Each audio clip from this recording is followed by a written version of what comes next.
Hello दोस्तों, मेरे YouTube channel में आप सभी का स्वागत है। मैं एक कजरी गीत गाने जा रही हूँ। वीडियो पसंद आए तो लाइक, सब्सक्राइब और कमेंट करना। राधा प्यारी जानी गवनवा हाय रे सवनवाना, राधा प्यारी जानी गवनवा हाय रे सवनवाना, जवना बनाई प्यारी में जपे सजवली, जवना बनाई प्यारी में जपे सजवली, जेला प्यारी हमरे समनवा, जेला प्यारी हमरे समनवा हरे समनवाना, जेला प्यारी हमरे समनवा हरे समनवाना,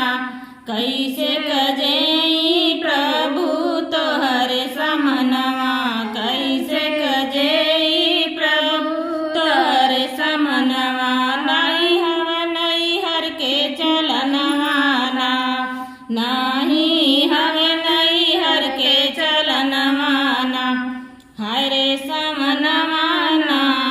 राधा प्यारी जानी गवनवा हरे समनवाना, राधा प्यारी जानी गवनवा हरे समनवाना, गेड़ुआ बनाई प्यारी में जपे सजवली, गेड़ुआ बनाई प्यारी में जपे सजवली, जेला प्यारी हमरे समनवा हरे समनवाना, पीला प्यारी हमरे समनवा हरे समनवाना,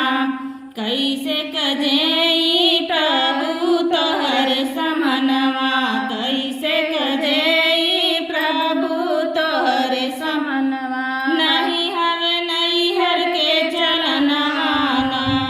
कैसे कजेई प्रभु तोहरे समनवा, नहीं हवे नहीं हर के चलनवाना, राधा प्यारी जानी गवनवा हरे समनवाना, राधा प्यारी जानी गवनवा हरे समनवाना,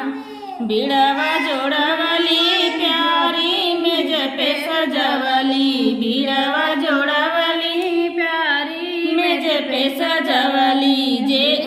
बिड़वा कुचला प्यारी हमरे समनवा हरे समनवाना,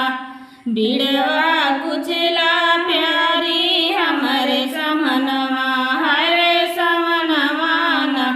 कैसे ककूची प्रभु तोहरे समनवा, कैसे ककूची प्रभु तोहरे समनवा, नहीं हवे नहीं हर के चलनवाना, कैसे ककूची प्रभु तोहरे समनवा, नहीं हवे नहीं हर के चलनवाना, राधा